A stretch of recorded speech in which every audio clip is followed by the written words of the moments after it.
Let's start from the very beginning.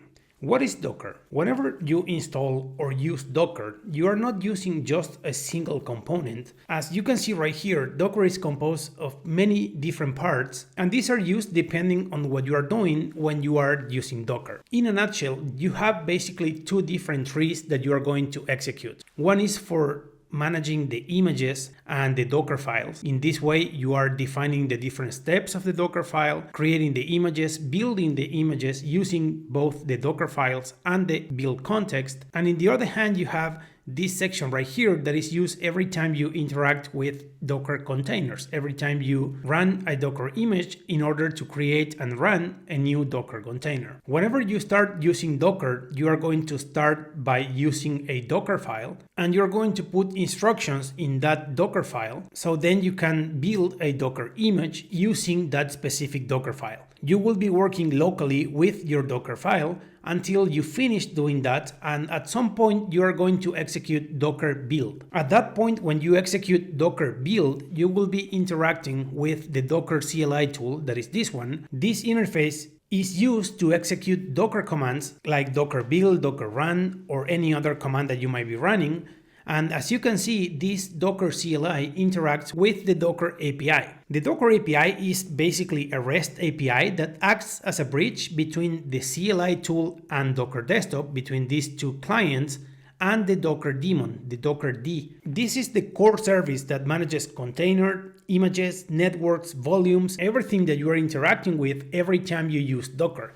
It receives instructions via the API and delegates tasks to the appropriate components like builders or the container runtime, depending on what you want to do. In our example, since you are doing Docker build in order to take a Docker file and build a Docker image, in this case you are interacting with the Docker CLI, you make a request to the Docker API. From here, the Docker API talks to the daemon, and the daemon sends that request to the builder itself, that is the Docker build subsystem. It interprets the Docker file and build images layer by layer. BuildKit is the modern and more efficient builder introduced by Docker, and it is often enabled by default, depending if you're using Docker Desktop or the Docker version that you're using. So in here, we are managing all the different layers for the Docker file. We receive both the Docker file and also the build context that you send whenever you execute Docker build. And from this, builder is sending this Docker file and the build context using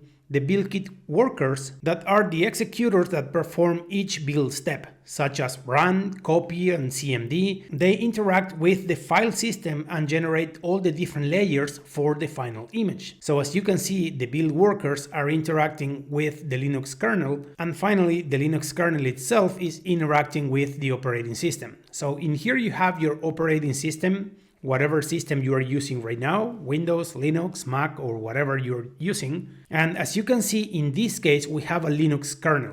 Docker is using a lot of features from this Linux kernel, and as you can imagine, this kernel is not natively available in Windows installations or macOS installations.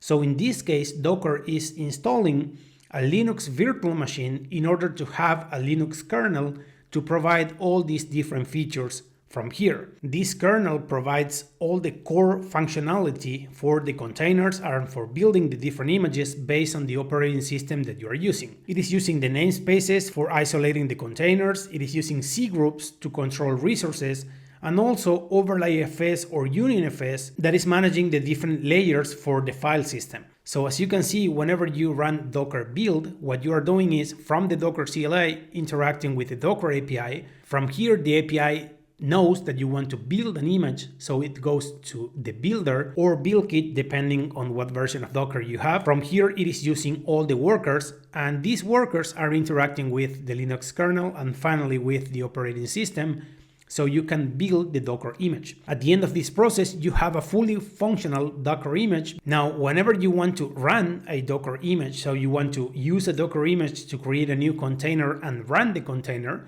whenever you type docker run in the CLI tool, or you do it using Docker Desktop, you are using any of these two layers, both the CLI or the Docker Desktop itself, to interact with the Docker API. In that case, Docker API is talking with Docker daemon, and in this case, we are going to containerd.